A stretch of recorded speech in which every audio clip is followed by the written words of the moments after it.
Blackstone Audiobooks presents Surely You're Joking, Mr. Feynman, by Richard P. Feynman. Preface.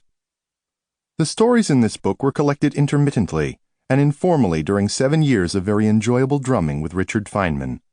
I have found each story by itself to be amusing, and the collection taken together to be amazing. That one person could have so many wonderfully crazy things happen to him in one life is sometimes hard to believe. That one person could invent so much innocent mischief in one life is surely an inspiration. Ralph Layton. Introduction. I hope these won't be the only memoirs of Richard Feynman. Certainly the reminiscences here give a true picture of much of his character.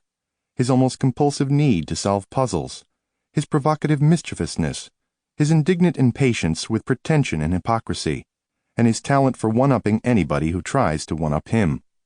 This book is great reading, outrageous, shocking, still warm and very human.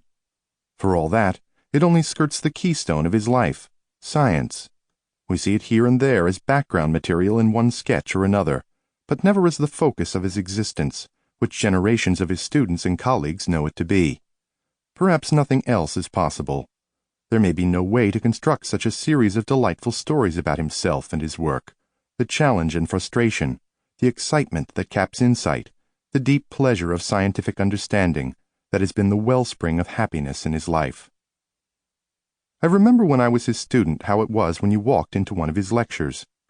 He would be standing in front of the hall, smiling at us all as we came in, his fingers tapping out a complicated rhythm on the blacktop of the demonstration bench that crossed the front of the lecture hall.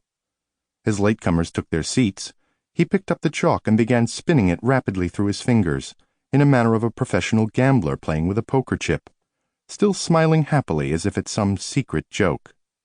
And then, still smiling, he talked to us about physics, his diagrams and equations helping us to share his understanding. It was no secret that brought the smile and the sparkle in his eye.